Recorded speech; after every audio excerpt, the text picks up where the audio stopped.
이 땅의 삶은 창세자 하나님께서 하늘에 속한 모든 신령한 복으로 복준 삶입니다. 믿음의 눈을 뜨고 범사에 감사하며 주께 영광 돌리는 저와 여러분이 되시기를 바랍니다.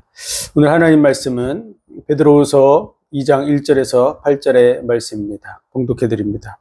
그러나 민간에 또한 거짓 선지자들이 일어났었나니 이와 같이 너희 중에도 거짓 선생들이 있으리라. 저희는 멸망케 할 이단을 가만히 끌어들여 자기들을 사신 주를 부인하고 임박한 멸망을 스스로 취하는 자들이라. 여럿이 저희 호색하는 것을 조치리니 이로 인하여 진리의 도가 회방을 받을 것이요 저희가 탐심을 인하여 지은 말을 가지고 너희로 이를 삼으니 저희 심판은 옛적부터 지체하지 아니하며 저희 멸망은 자지 아니하느니라. 하나님이 범죄한 천사들을 용서치 아니하시고 지옥에 던져 어두운 구덩이에 두어 심판 때까지 지키게 하셨으며 옛 세상을 용서치 아니하시고 오직 의를 전파하는 노아와 그 7 식구를 보존하시고 경건치 아니한 자들의 세상에 홍수를 내리셨으며 소돔과 고모라 성을 멸망하기로 정하여 재가 되게 하사 후세에 경건치 아니할 자들에게 본을 삼으셨으며 무법한 자의 음란한 행실을 인하여 고통하는 의로운 롯을 건지셨으니 이 의인이 저희 중에 거하여 날마다 저 불법한 행실을 보고 들으므로 그 의로운 심령을 상하니라. 아멘. 기도하겠습니다. 하나님 은혜와 사랑 복 주신 감사합니다. 이 땅의 삶이 영원한 축복의 계획 속에 있음을 감사합니다. 믿음으로 모든 것들을 보고 범사에 감사하며 주께 영광 돌리는 우리의 삶이 되게 도와주시고 또 우리가 경험하는 많은 일들을 통해서 하나님의 선하시며 온전하시며 기뻐하시는 뜻을 분별해 나가게 하여 주옵소서. 모든 영광을 주님 받으시기 원하며 예수 그리스도 이름으로 감사하며 기도하옵나이다. 아멘. 베드로전서와 베드로후서. 베드로전서는 이제 대대적인 환난과 핍박이 시작됨을 인해서 성도들을 위로하는 그러한 말씀이 베드로 전서의 말씀입니다. 그러면서도 세상의 사람들 그리고 주인들 또 남편들 아내들 그들을 복음 전에서 구원할 수 있도록 하는 그런 부분이 기록되어져 있고요. 세상에 대해서 우리가 어떻게 해야 되는가, 우리 형제들에 대해서 또 어떻게 해야 되는가 이런 부분을 적어놓고 있습니다. 베드로후서는 베드로가 이제 자신이 이 땅을 떠날 날이 가까움을 알고 교회 속에서 일어나고 있는 일들 중에서 이단들에 의해서 공격을 받는 부분 때문에 성도들에게 예수 그리스도를 깊이 알고 그 은혜 속에서 온전히 서게 하려고 하는 그런 의도로 베드로후서의 말씀은 기록되어져 있습니다. 그래서 베드로는 자신이 예수 그리스도로 말미암아 사도됨을 말해주고 있고요. 그리고 주 예수를 알므로 은혜와 평강이 너에게 더욱 많을지어다. 너에게 정말 이것이 그 하나님의 은혜 속에서 많기를 바란다고 하는 그런 부분을 말씀하고 있습니다. 그러면서 믿음의 덕을 덕의 지식을 지식의 절제를 절제의 인내를 인내 형제우애의 사랑을 공급하라고 이렇게 우리말로는 번역이 됐는데요. 이 부분이 과거형으로 됐다는 것, 이 시제를 꼭 참고해야 됩니다. 왜 그러냐면 이 편지를 읽는 당시에 성도들은 이 말씀을 그대로 과거형으로 읽어요. 그러니까 이런 것이 너희에게 있기를 원한다 이렇게 우리도 번역을 했다면 우리도 당연히 과거로 읽겠죠. 그런데 우리 번역은 이게 현재형으로 쓰여져서 보이기 때문에 현재형으로 이해하는데 당시의 성도들은 너에게 이런 것이 있기를 원했었다라고 하는 말로 받아들이는데요. 왜 그러냐? 너희가 이런 것이 있었다면 너희가 지금 교회에서 일어나고 있는 이런 성도들이 미혹을 받고 하는 일들에서 벗어났었을 것이다 라고 하는 그런 의미에서 이렇게 쓴 것이죠. 그래서 이런 것이 너희에게 있어 흡족한즉 너희로 우리 주 예수 그리스도를 알기에 게으르지 않고 열매 없는 자가 되지 않게 했을 것이다. 이렇게 쓴 것이죠. 그런데 이런 것이 없는 자는 소경이라 원시치 못하고 그의 옛죄를 깨끗게 하심을 잊었느니라. 이렇게 이미 많은 사람들이 교회를 떠나간 이런 상태에 있음을 얘기해 주고 있는 것이죠. 그들은 정말 믿음에 대해서, 예수 그리스도를 믿는 이 믿음에 대해서 정말 깊이 있게 공부하고 또 그 믿음의 덕의 지식을 이루면서 믿음을 점점 발전시켜서 그 형제 사랑, 정말 하나님의 아가페 사랑의 단계까지 이르르는 그런 자리로 나가야 되는데 이렇게 믿음으로 나가지 않았다는 것이죠. 그래서 다시 베드로 사도가 이 말을 쓰는 것은, 이러므로 너희가 이것을 알고 이미 있는 진리에 섰으나 내가 항상 너희로 생각하게 하려고 이 말을 쓰는 것이다 라고 얘기하는 것입니다. 이 베드로후서의 내용을 쓴 이유가 그거죠. 그래서 이 예수 그리스도는 어떤 분이냐, 그러면 이 예수 그리스도에 대한 얘기는 당시 로마에 있었던 소피스트들, 뭔가 이렇게 철학적으로 지식적으로 뭔가 이야기를 꾸며내서 말을 만들어내기 좋아하는 사람들이 만들어낸 그런 공교한 얘기가 아니다 라고 얘기하는 것이죠. 뭔가 이렇게 소설로 만든 게 아니다. 이 공교하다라고 하는 이 말이 소피조인데요. 이렇게 지혜를 짜내서 만든 그런 상상 속의 얘기가 아니다. 우리는 예수 그리스도께서 이 땅에 왔을 때 그분과 함께 했었고, 그리고 그분에 대해서 하나님이 증거하는 소리를 들은 자들이다. 이는 내 사랑하는 아들이요 기뻐하는 자라고 하는 소리를 우리 직접 들었다. 이렇게 얘기해 주는 거죠. 그러면서도 더 확실한 증거가 우리에게 있다. 그 확실한 증거는 뭘까요? 그것은 바로 예언의 말씀이라고 되어져 있는데요. 여기 또 우리에게 더 확실한 예언이 있어 어두운 데 비추는 등불과 같으니, 그래서 이 예언이라고 하는 부분이 우리 말로 번역되는 부분은 한 단어처럼 번역이 됐어요. 예언 이렇게. 그러나 그 원문은 예자에 속하는 것이 프로페테스, 그 선지자들을 통해서 준, 그 다음에 로고스, 하나님의 말씀, 이렇게 되어져 있는 것이죠. 선지자들을 통해서 전달된 하나님의 말씀, 이런 의미로 이렇게 두 단어로 되어져 있는 것을 번역을 우리가 그냥 예언이라고 해놓은 거야.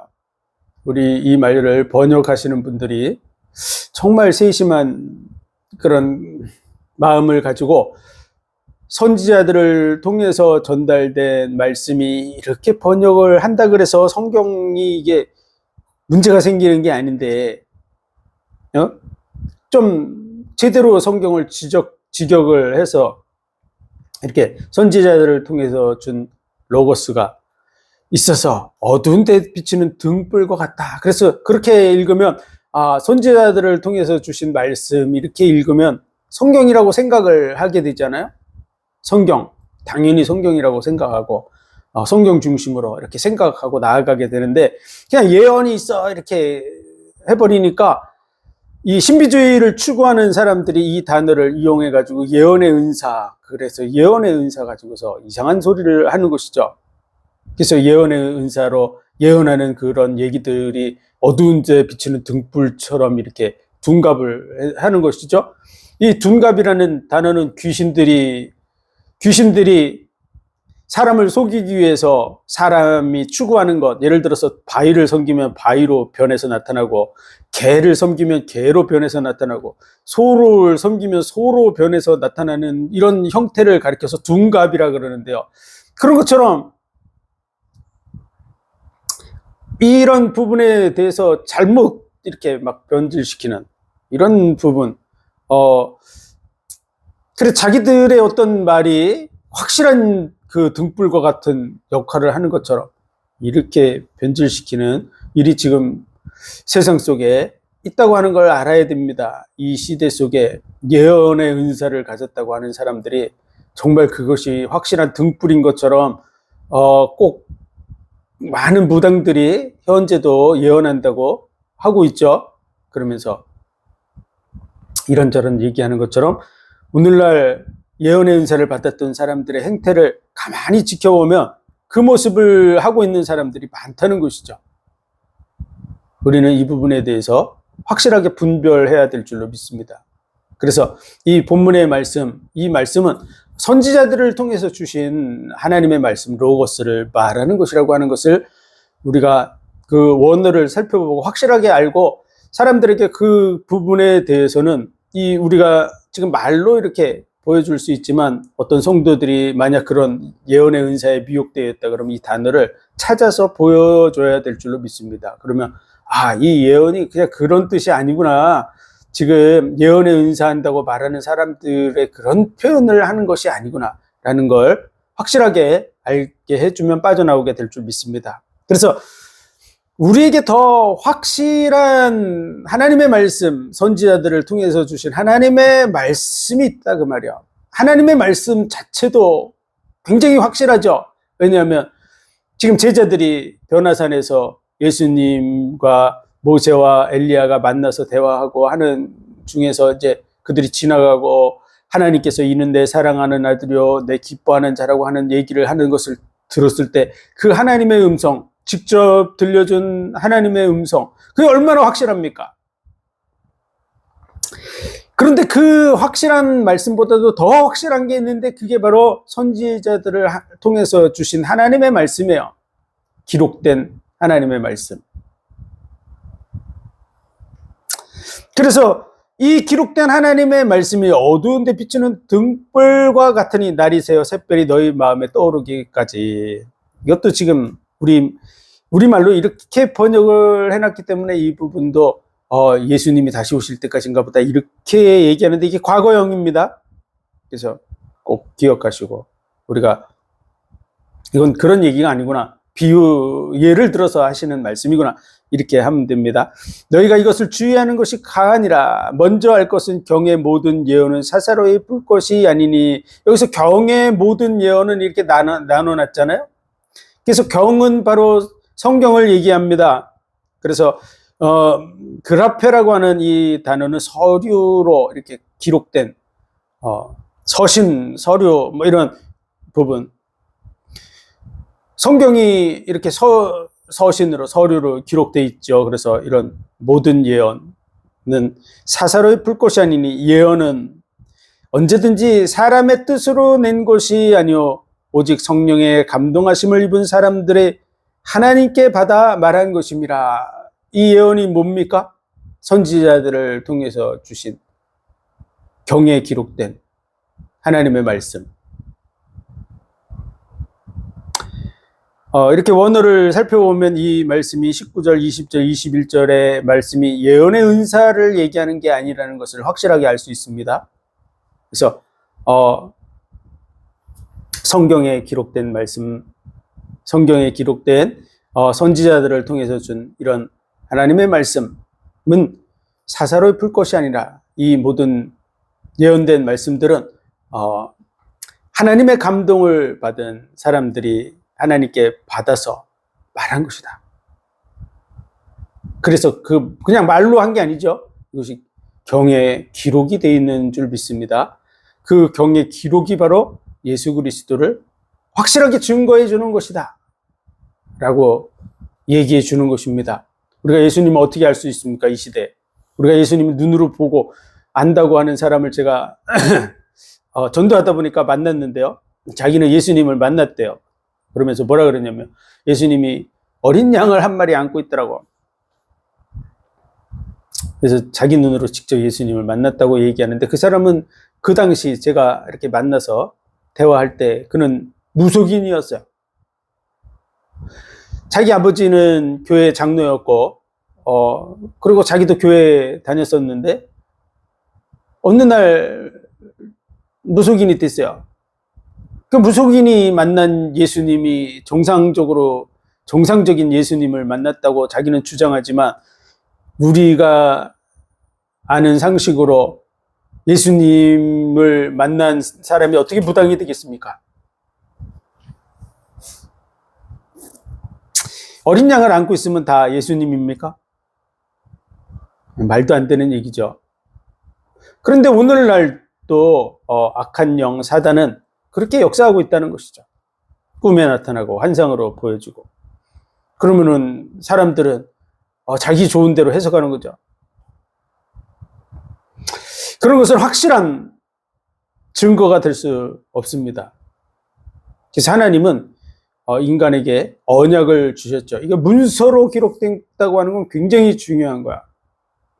우리가 어떤 사람과 어떤 계약을 하거나 약속을 하면은 문서로 해놓은 거고 말로만 한 것은 현저한 차이가 납니다.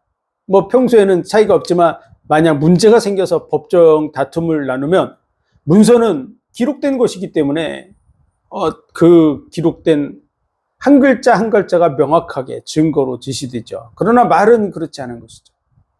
하나님께서 우리에게 믿음을 주시고 또 우리로 하여금 그 약속을 붙들게 하시려고 약속들을 기록해서 주셨어요. 그것이 성경인 줄로 믿습니다. 성경의 모든 예언은 사사로이 풀 것이 아니다 이렇게 한 거예요.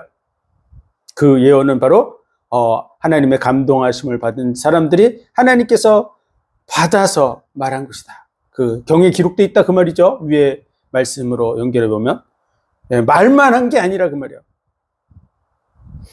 그런데 오늘날에도 예언한다는 사람들이 우리 또 하나님께 받아서 말하는 것이다 이렇게 얘기하잖아요.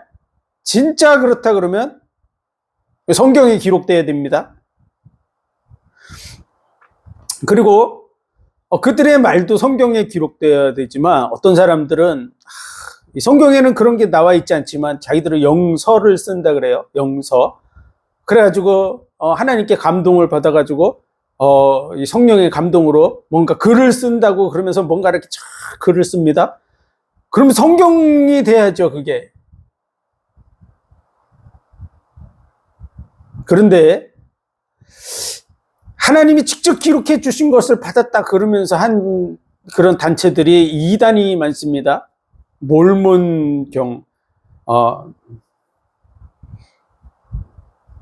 그들은 몰몬경을 하나님께 직접 받았다고 그럽니다. 그게 확실한 이단이 돼 있죠. 원리강론, 파수데니, 이런 다른 책들을 가지고 있는 사람들. 하나님의 말씀이라 그러는 부분으로 뭔가 기록된 말씀을 가지고 있다 그러면 더 확실한 이단이 됩니다.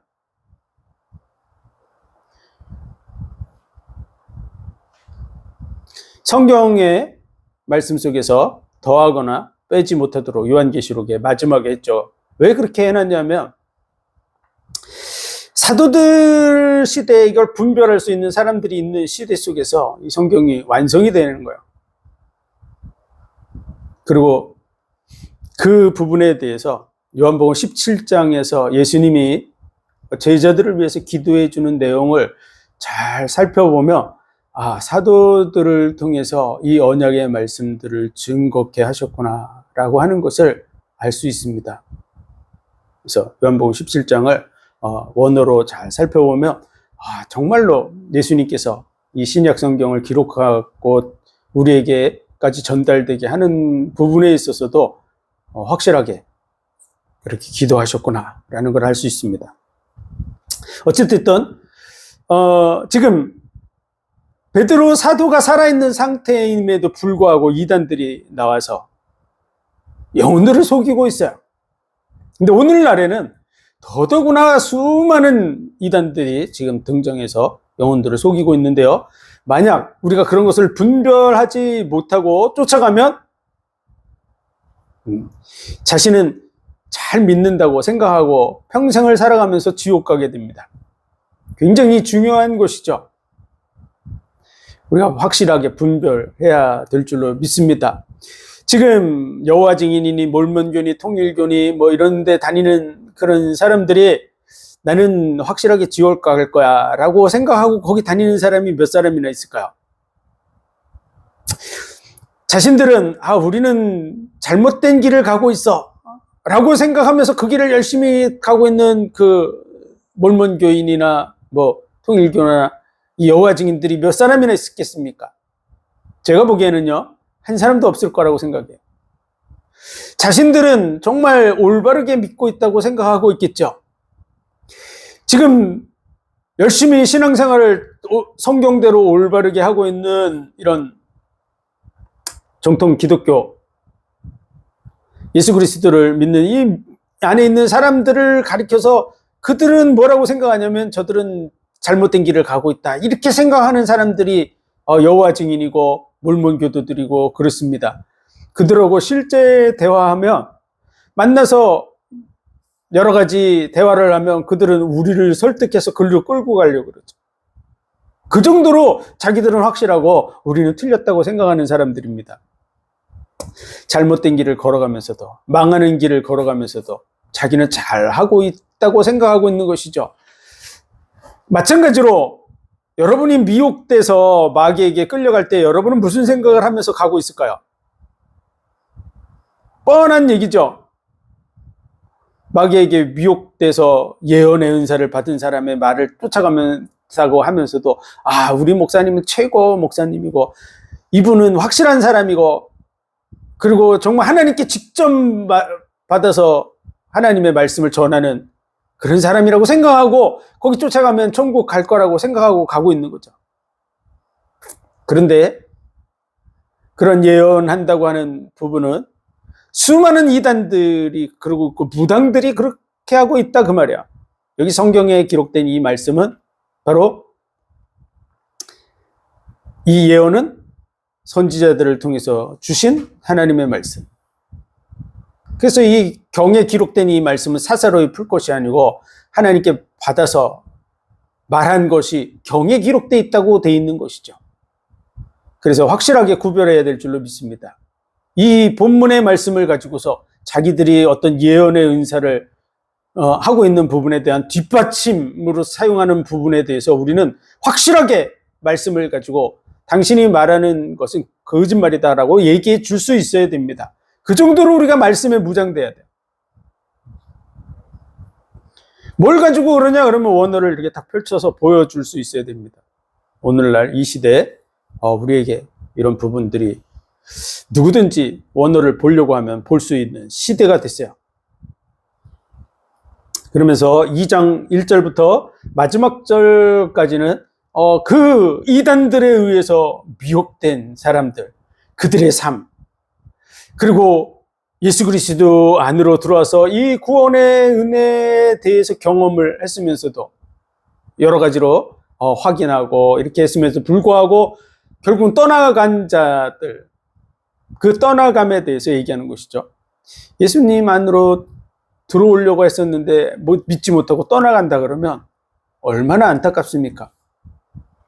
그런 부분을 다뤄주는 내용이라는 것을 우리가 확실하게 알고 구별해 줘야 됩니다. 특별히 제가 전도를 하다 보니까 나름대로 신앙심이 있는데요.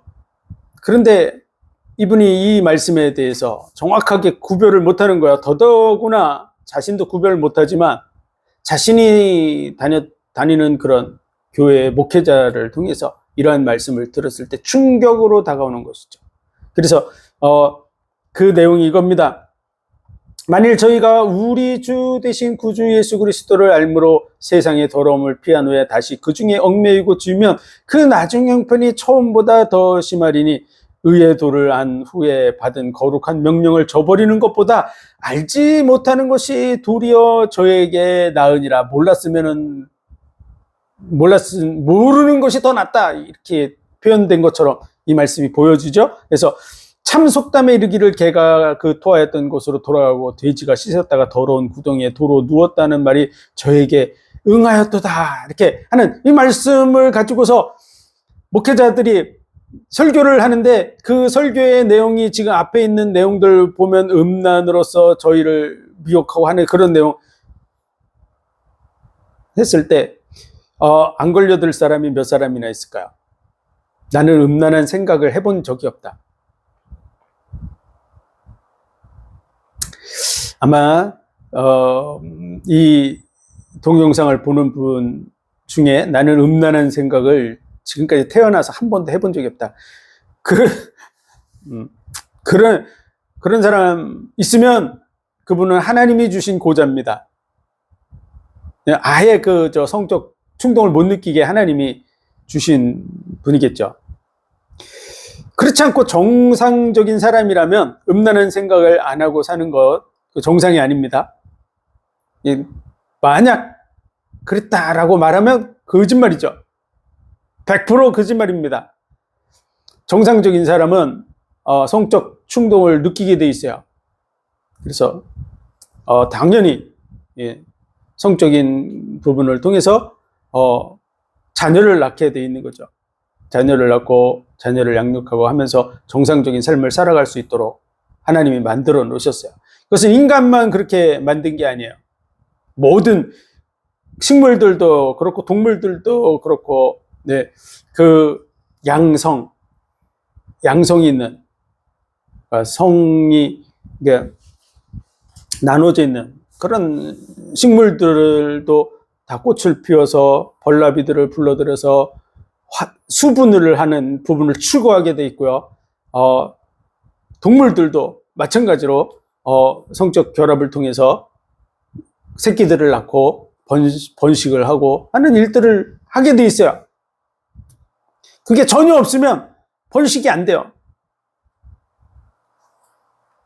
이런 부분에 대해서 나는 전혀 자유롭다. 말이 안 되는 겁니다. 그럼 성적 충동은 언제까지 느낄까요? 죽기 전까지 느낍니다. 어떤 사람들은 80 먹으면 안 느끼는 것처럼 얘기하는 사람도 있는데 절대 그렇지 않습니다. 그 성경에 나오면 아브라함은요, 그 사라가 죽은 후에 그두라라는 여인을 취해가지고 또 자녀를 낳습니다. 많이 나요. 한두 명 난 게 아닙니다. 그리고 그 이전에는 노아 홍수 이전에 아담 930살을 살면서 그는 죽기 전까지 자녀를 낳았다고 기록되어 있습니다. 그리고 죽었어요. 많은 사람들이 그 죽기 전까지 자녀를 낳는 거야. 건강하다 그런 뜻으로도 볼 수 있지만 어쨌든 하나님께서 생육하고 번성하고 땅을 다스리고 정복하라고 하나님이 말씀하셨는데 그 부분이 적용이 안 된다. 말이 안 되는 거죠. 그런데 그리스도인들은 사실은 성적 충동을 안 느끼는 게 아니에요. 복음 때문에 또 하나님의 나라와 의를 위해서 절제하는 것입니다. 그래서 가정 안에서 부부 생활을 통해서 건강한 부부 생활을 하는 쪽을 추구해 나가려고 하는 것이죠. 그래서 전혀 성적 충동이 없다고 말하는 사람이 있으면 그는 거짓말쟁이라고 보면은 확실합니다. 어쨌든 그런 얘기, 그 음란하고 이런 지금 오늘 본문에도 나오죠. 소돔과 고모라 성에 대한 얘기들. 그래서 무법한 자의 음란한 행실을 인하여 고통하는 롯을 건지셨으니, 그래서 음란한 행실이라고 이렇게 돼 있는 부분들에 대해서 많은 사람들이 찔림을 받고 걸림이 된다 그 말이죠.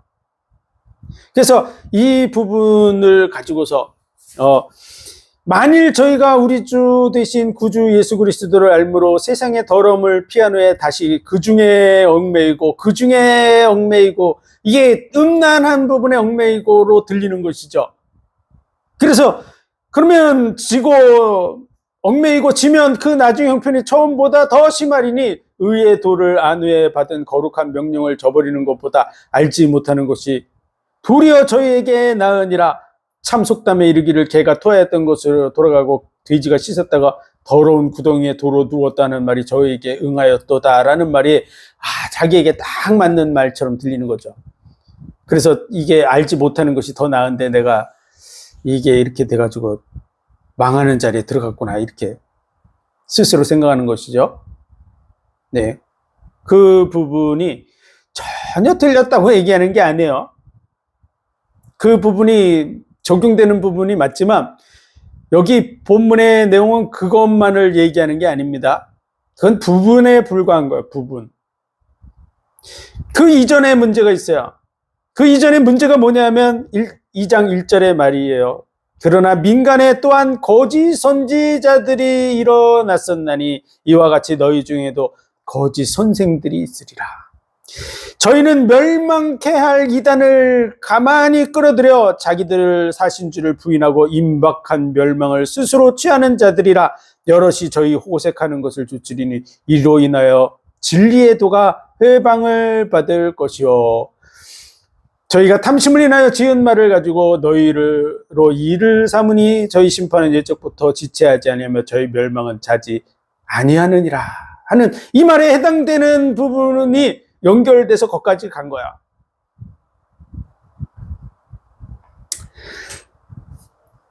그래서 중요한 정말 핵심적인 부분은 뭐냐? 멸망케 할 이단을 가만히 끌어들여서 예수 그리스도, 우리를 값주고 사신 예수 그리스도를 부인하는 부분이 구원받지 못하는 부분에 있어서 심각한 것입니다. 그 부분을 당연히 다뤄줬어야 되죠.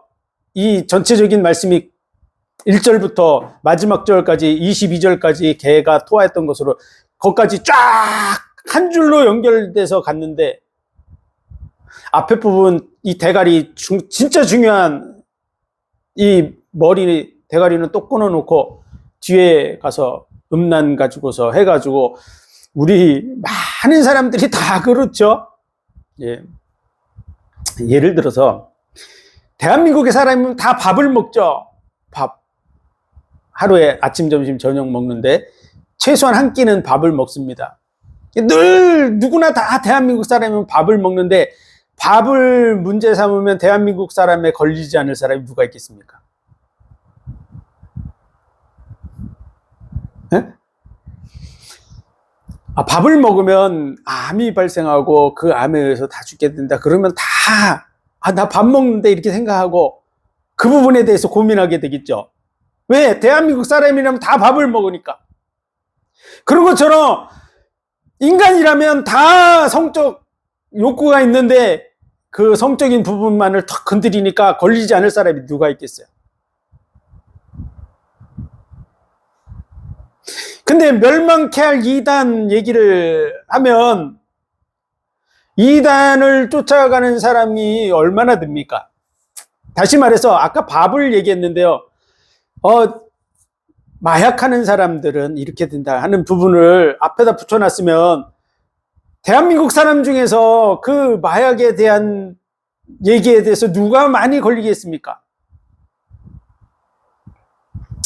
그러니까 그런 얘기 안 하는 거야. 딱 잘라버리는. 음란에 대한 얘기만 하는 거죠. 꼭 모든 사람이 다 공평하게 다 돼 있는 이런, 누구나 대한민국 사람이 밥 먹는데 밥 가지고 문제에 시비를 거는 것처럼 모든 사람이 다 건강한 사람이라면요. 건강한 사람이라면 성적 욕구가 다 있어요.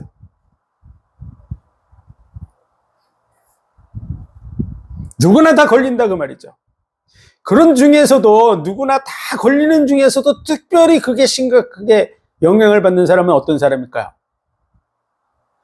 다 성적 욕구가 있는데 그 부분을 딱 지적했을 때 정말 양심의 가책을 받고 심각한 고민에 빠지는 사람들은요, 대부분 올바른 사람들이에요.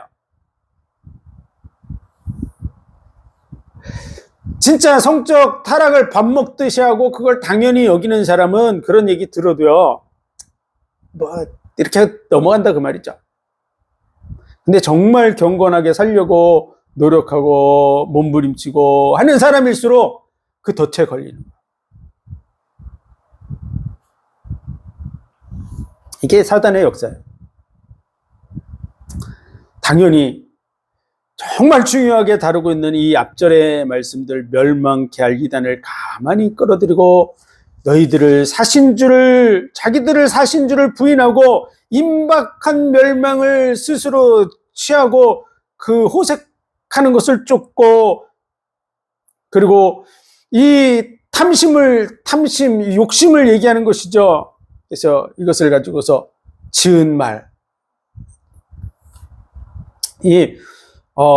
지어낸, 꾸며낸 이런 말이라 그 말이에요. 만들어냈다 그 말이죠. 왜? 자기들의 이익을 위해서. 그래서 그것을 가지고 너희로 이익을 삼는 이런 그 이단들의 특징이 이익에 다 연루되어 있습니다. 그래서 저희 심판은 예적부터 지체하지 않으며 저희 멸망을 자지 않으니라. 반드시 그들을 심판받는다 이렇게 얘기하고 있는 것이죠. 그래서 너희가 예수 그리스도를 알고서 만약 그 이단에 빠져서 예수 그리스도를 부인하는 자리로 들어가고 세상 속으로 다시 끌려 들어가고 예수님을 영영 떠나버리는 그런 자리에 있다 그러면, 그래서 너희가 음란하고 방탕하고 하는 그런 삶을 살아간다면 결국은 멸망하게 된다고 하는 얘기를 해주고 있는 것이죠. 그리스도 안에 있다 그래서 음란에 대한 생각을 전혀 하지 않는다 이런 의미가 아닙니다. 이 말씀이 올바르게 해석되지 않으니까 이 부분에 대해서 이제 피해갈 길을 찾는 거죠. 이 말씀은 앞과 뒤를 쭉 연결해 보면 당연히 뭐 그냥 글을 읽으면서 이해할 수 있는 얘기임에도 불구하고 앞대가리를 뚝 잘라버리니까 자신이 피해갈 수 없죠. 아무리 훌륭한 목회자라 그래도 정상적인 인간이기 때문에 성적 충동을 느낍니다. 그러다 보니까 피해갈 길을 찾는 것이죠. 그래서 그 피해갈 길이 뭐냐? 그게 바로 회개예요. 죄를 회개함으로 인해서 다시 돌이키고 또 회개함으로 해서 또 돌이키고, 회개해야 된다라고 하는, 그래서 회개해야만 구원받는다고 얘기하는 것이죠. 그러면서도 또 대부분의 사람들이 또 회개하잖아요. 그러다 보니까 더 깊이 있게 들어갑니다. 그래서 진정으로 회개해야 된다 이렇게 얘기하는 것이죠.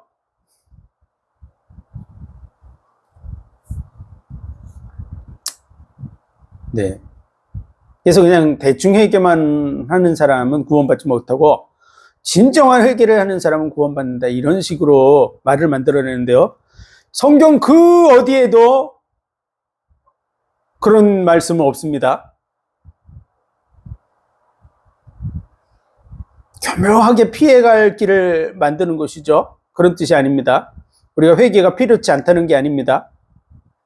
그런데 몇 번이고 얘기 드리지만 첫 번째 회개는요, 예수 그리스도를 전혀 믿지 않던 사람들이 이 복음을 듣고 예수 그리스도를 믿는 믿음 안으로 돌아오는 것, 돌이키는 것, 그걸 회개라고 말합니다. 그래서 이 회개는 우리의 일평생에 딱 한 번 있는 일입니다. 불신자들은 있을 수 없고요. 정말 믿는 자들이라면 일평생에 딱 한 번 주어지는 것입니다. 어떤 이단들 때문에 한 번 구원은 영원한 구원이냐 이런 얘기가 나오고요. 그리고 회개가 한 번 회개한다고 되냐 뭐 이런 식으로 나오는데, 이 첫 번째 회개는 딱 한 번으로 이루어집니다. 왜냐하면 이 예수 그리스도 안으로 딱 돌이키는 진정한 회개는요, 사람 혼자서 한다고 되는 게 아니라 성령의 역사 속에서 이루어지는 것입니다. 그래서 그 회개가 이루어지는 순간에 성령이 내주하시는 것이죠. 그래서 예수님께서 내가 문 밖에 서서 두드리노니 누구든지 문을 열면 그는 나로 더불어 먹고 나는 그로 더불어 먹으리라 하는 성령의 내주하는 역사가 일어나는 이 회개는 일평생에 딱 한 번 있는 것입니다. 그래서 구원에 이르는 회개죠. 성령이 내주하면서, 성령이 내주하는 순간 양자의 영을 받아서 하나님의 자녀가 됩니다. 그래서 영접하는 자 곧 그 이름을 믿는 자들에게는 하나님의 자녀가 되는 권세를 주셨으니 이는 혈통으로나 육정으로나 사람의 뜻으로 나지 아니하고 하나님의 뜻대로 난 자들이니라. 그 하나님의 뜻대로 난 자라고 하는 이 표현이 바로 거듭남입니다. 그래서 거듭남, 오늘날 보면 거듭남, 뭐 중생 이런 부분에 대해서도 해석이 막 분분하게 나오는데요. 이 성경에 기록된 예수 그리스도를 영접하는 자, 곧 그 이름을 믿는 자죠. 영접하는 자, 니꼴 그 이름을 믿는 자, 예수 그리스도를 믿는 자가 거듭나게 되는데, 그것을 요한복음 3장에서 예수님께서 니고데모에게 얘기해 줬죠. 네가 거듭나지 않으면 하나님의 나라를 볼 수도 없고 들어갈 수도 없다고. 어떻게 다시 태어날 수 있습니까? 거듭남은 다시 태어남입니다. 그래서 그 다시 태어남은 육체로 다시 태어나는 것이 아니라 영으로 태어나는 것이라고 얘기한 거죠. 육으로 난 것은 육이요, 영으로 난 것은 영이다고 이렇게 얘기하면서, 내가 얘기하는 것은 영으로 나야 되는 것을 얘기하는 거다라고 예수님이 얘기해 준 겁니다. 그래서 영으로 나는 게 뭐냐? 영으로 태어나기 위해서는 반드시 첫 번째 사람이 죽어야 다시 태어날 수 있죠. 첫 번째 사람이 작아졌다 커지면 다시 태어난 겁니까?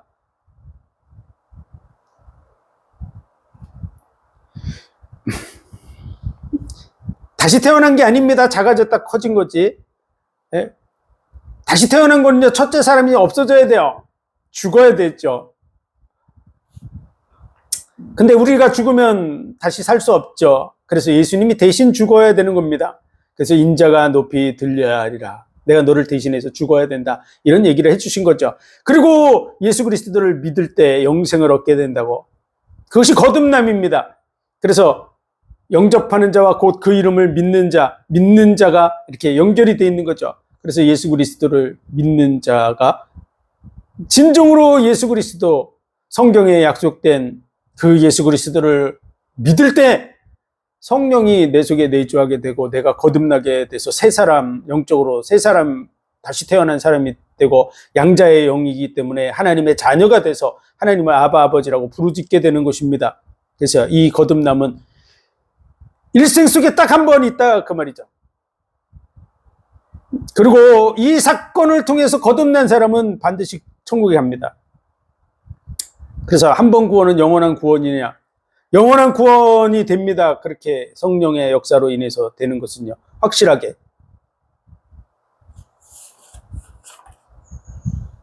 하나님께서 성령을 통해서 그 사람 속에 내주한 사건이 두 번, 세 번 된다 라고 하는 성령 구조를 찾아낼 수 있는 사람이 있으면은 찾아가지고 오세요.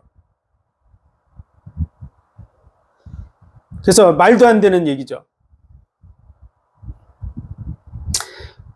우리가 구원받는 것은 우리 스스로만의 힘으로 되는 게 아니라 하나님의 역사를 통해서 이루어집니다. 그래서 첫 번째 회개. 두 번째 회개에 대한 것은요, 똑같은 단어지만 우리가 늘 더러워지는 부분, 더러운 부분을 다시 씻고 새롭게 하는 부분입니다. 그래서 그 부분에 대해서 이 부분을 잘 우리에게 보여주는 것이 바로 하나님께서 성막을 짓게 하셨는데, 그 성막의 그 문이 양의 문이고요. 그리고 첫 번째 맞이하는 것이 번제단입니다. 그래서 그 번제단에서 양을 잡아서 온전히 드린 것 같이 예수 그리스도께서 번제물이 돼서 우리 대신에 죽으시고 부활하신 줄 믿습니다. 그래서 예수 그리스도의 그 의에 동참해서 그리스도 안으로 들어가는, 그 성전은 바로 예수 그리스도를 뜻하기 때문에 그리스도 안으로 들어가는 것을 뜻하고요. 그것이 첫 번째 회개에 해당되는 것입니다. 그리고 두 번째로는 그 안에서의 삶을 살아가는데요, 그 안에서 그 레위인과 제사장들도 인간이기 때문에 늘 더러워지죠. 그래서 그들의 수족을 씻도록 물두멍을 만들어놨는데요, 그 물두멍은 레위 여인들의 거울로 만들었다고 되어 있습니다. 다시는 칼을 녹여서 만들 수도 있고 도끼를 녹여서 만들 수도 있고 만들 수 있는데, 그런 것들로 안 만들고 레위 여자들의 거울을 쳐서 만든 이유는요, 상징성을 가지고 있는 것이죠. 우리를 들여다보게 되어 있는 것이죠. 그래서 우리의 허물을 보고 그것을 거기서 수족을 씻게 하시는 것이죠. 사실은 그들이 수족을 씻지 않는다 그래서 죽거나 지옥 가지 않습니다. 문제가 뭐냐면 그들이 거기서 수족을 씻지 않으면 성소에 들어갈 수 없습니다. 그래서 이 막 하나하나가 거룩한 것과 속된 것의 구별이라고 되어져 있는 것이죠. 그래서 다시 말해서 예수 그리스도를 믿고 그 안으로 들어가는 것은 바로 성막의 문을, 양의 문을 통과해서 번제단을 통과해서 들어가서 그리스도인의 삶을 시작하는 것이에요. 그런데 그 마당 안에 있는 사람은 육에 속한 사람들입니다. 육신에 속해서 육신적인 걸 가지고 늘 이러쿵저러쿵 말하는 것이죠. 이게 거의 율법에 해당되는 삶을 사는 것입니다. 그래서 거기에 있는 모든 기구들의 대부분은 노수로 되어져 있고요. 그리고 철로 되어져 있어요. 그래서 이것은 아주 단단한 율법이 경직되어져 있죠. 그런 것처럼 법은 정확해야 됩니다. 딱 부러져야죠. 그런데 다시 막이 하나 그 안에 쳐져 있는데 그것은 성소와 지성소입니다. 그래서 그 성소 안으로 들어가야 되는데 그 성소 안은 영적 신앙생활을 하는 곳이에요. 그래서 우리가 그 안으로 들어가기 위해서는 우리의 더러운 부분을 회개하고 들어가는 것이 필요한 거죠. 안 그러면 우리의 마음에 담력을 이뤄서 우리가 죄를 짓고 나면 하나님 앞에 쉽게 나가게 안 됩니다. 하나님 앞에 기도하는 것도 쉽지 않죠.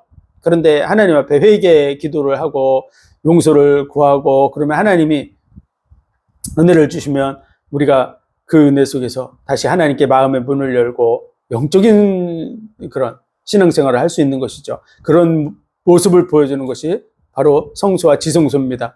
그렇기 때문에 수족을 씻으라 그러는 거야.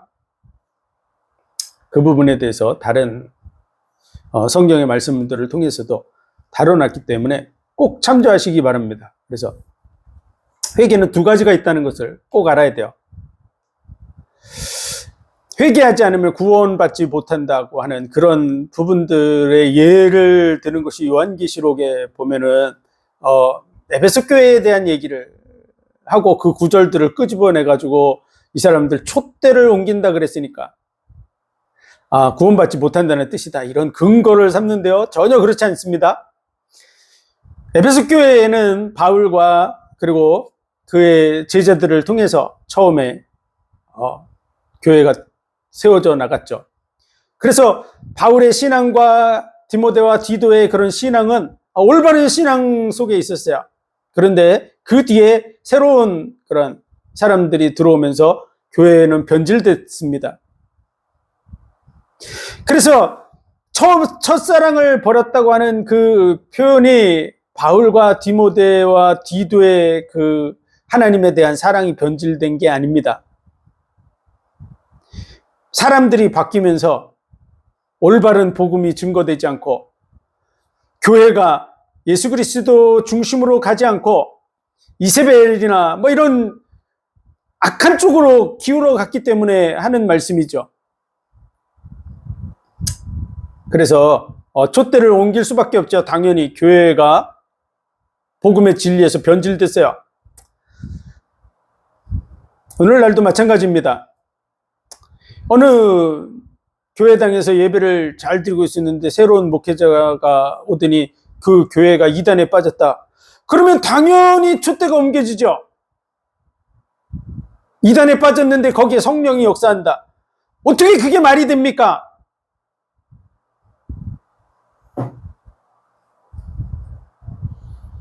그래서 에베소 교회에 대한 그 회개에 대한 말씀과 촛대가 옮겨지는 것은 그들이 그리스도 안에 있지 않기 때문에 하는 얘기예요.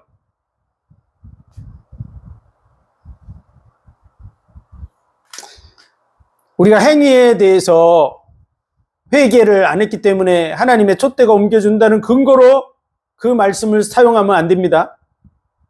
그러면 성경을 완전히 망가뜨리는 거야. 그런 잘못된 해석이 성경 전체를 무너뜨리는 거야. 그냥 부분을 이렇게 끌적끌적 하는 게 아니에요. 신약 성경의 대부분 예수 그리스도 중심의 그런 신앙의 말씀을 보면 거의 믿음에 대한 하나님의 의를 얘기하고 있는데 그게 70, 80%라 그러면 지금 이단들이 사용하는 구절 몇 구절 안 되는 구절들 기껏 해봤자 정확하게 따지면 20구절이 안 됩니다. 물론 해석이 잘못됐죠. 그런 20구절도 안 되는 구절 가지고 전체를 다 뒤집으려고 하는 그런 기독교를 전체적으로 무너뜨리는 그래서 그런 몇 구절을 가지고서 그런 일을 하는 사람들은 올바른 기독교인이라고 할 수가 없습니다. 교회를 공격하고 무너뜨리고 기독교의 본질을 흐려놓는 이런 일들을 하는 것이기 때문에 우리는 그들에 대해서 확실하게 구별하고 정확한 얘기를 해주는 그런 사람이 되어야 될 줄로 믿습니다. 오늘 여기 멸망케 할 이단을 가만히 끌어들이고 하는 것처럼 그들의 심판은 자지 않는다고 말한 것처럼 그 자리로 들어가면 영원한 멸망의 자리에 서게 된다고 하는 사실을 알아야 됩니다. 그래서 노아와 홍수 때 수많은 사람들이 하나님을 올바로 섬기지 않았기 때문에 다 물로써 멸하셨죠. 소돔과 고모라 속에서도 마찬가지로 그들을 죄가 되게 하셔서 우리에게 본보기를 삼았는데요. 이 지금 무법한 자들의 음란한 행실을 인하여 고통하는 롯, 그랬는데 그 무법한 자들의 음란한 행실을 하는 사람들이 누굽니까? 소돔과 고모라 성에 있는 자들이요. 그들은 하나님을 섬기는 자들이었습니까?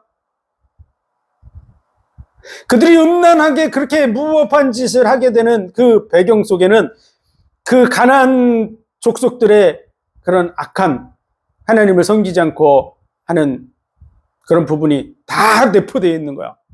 그 중에 이 롯은 하나님을 섬기는 그런 사람이었죠.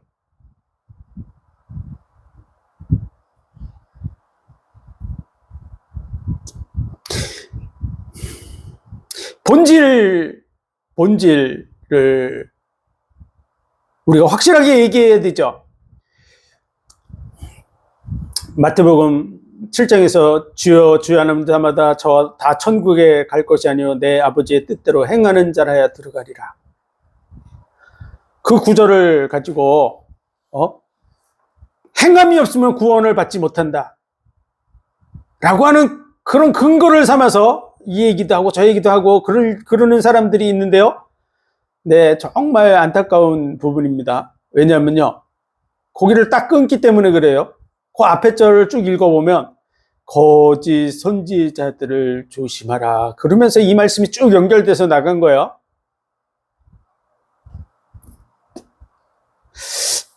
주여 주여 하는 자마다 다 천국에 갈 것이 아니라 내 아버지의 뜻대로 행하는 자라야 들어가리라고 하는 이 구절을 성도들에게 설교를 한다 그러면 당연히 이 근원, 예수님이 처음에 얘기하기 시작한 그 시작부터 얘기를 해야 되겠죠. 너희는 거짓 선지자들을 조심하라.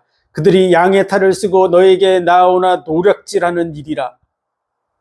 그들의 열매로 그들을 알지니, 이렇게 하면서 쭉 연결돼서 나온 부분을 당연히 설명해야죠.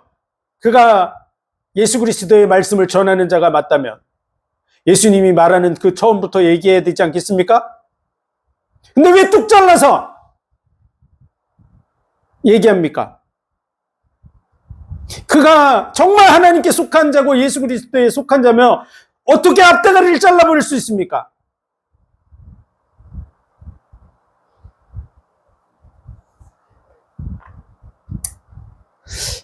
지금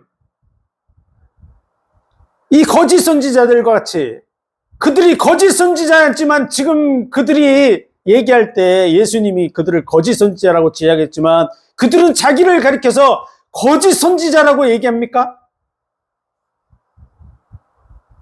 내가 주의 이름으로 귀신을 쫓아내고 병든 자를 치료하고 이런 일을 해야겠다고 하면서 하는 그가 예수님의 이름으로 뭔가 하고 있는 자라는 뜻이죠. 그리고 그들은 거짓 선지자라고 예수님이 지적했지만 그들은 자신을 선지자라고 생각하고 있는 것이죠. 그들이 누굽니까? 그들의 열매로 그들을 알지니라. 양의 탈을 쓰고 너희에게 나오나 노략질하는 일이라.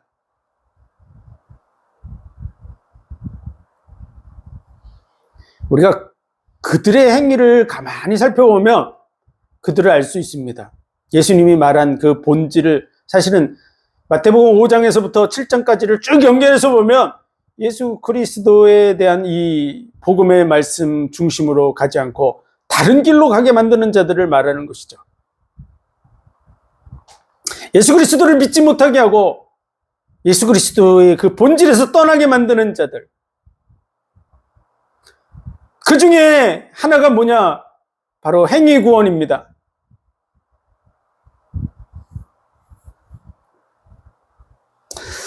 에베소서 2장에 보면 너희가 그 은혜를 인하여 믿음으로 말미암아 구원을 받았으니 이것이 너희에게서 난 것이 아니요 하나님의 선물이라. 행위에서 난 것이 아니니 이는 누구든지 자랑치 못하게 하려 함이라. 행위에서 난 것이 아니라고 기록되어 있는데도 불구하고 행위로 말미암아 구원받는다고 주장하는 자들. 그 은혜를 인하여 그랬는데 우리가 행위로 말미암아 됐으면요, 은혜가 은혜되지 못합니다. 너희가 행위로 말미암았으며 은혜가 은혜되지 못하니라고도 써 있습니다.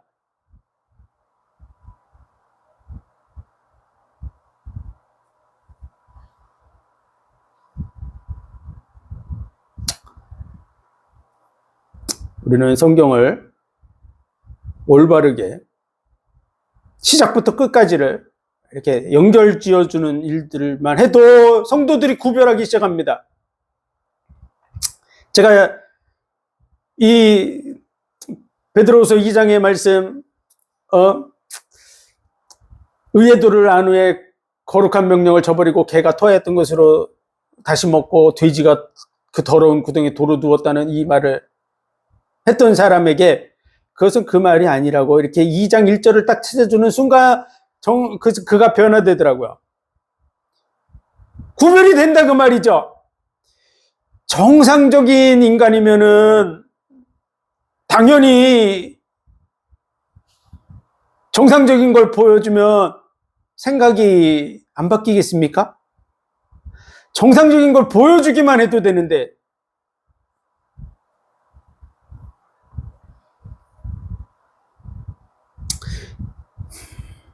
많은 성도들이요, 지금 대한민국에 있는 성도들이 성경책을 한 번도 안 읽은 사람이 많습니다.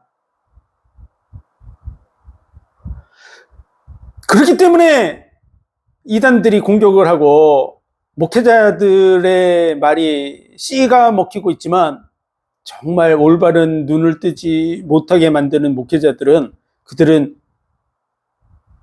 성도들의 눈을 뜨지 못하게 만드는 목회자들은 그건 목회자가 아닙니다.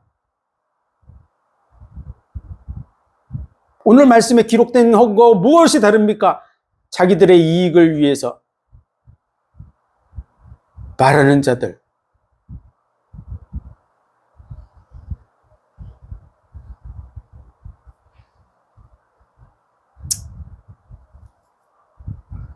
어찌됐건 성경을 올바로 볼 수 있도록 만들어주는 일만 해도 성도들이 살아납니다. 우리는 하나님의 심판대 앞에, 하나님 앞에 가게 됩니다. 그러므로 사람들의 인기를 끌고 뭔가 목적을 추구하고 이 세상에서 잘 먹고 잘 살고 부귀영화를 누리고 어디 가서 존경받고, 그게 중요한 게 아닙니다. 기독교 2000년 역사를 보면 사도들을 비롯해서 많은 그리스도인들이 정말 세상 속에서는 비참한 그런 삶의 길을 걸어갔어요. 이 세상에서 지금 잘 먹고 잘 살고 부귀영화를 누리고 어디 가든지 존경받고 그런다고 그들을 존경하고 그것을 추구해 나가고 그렇게 가는 것은 올바르지 않습니다.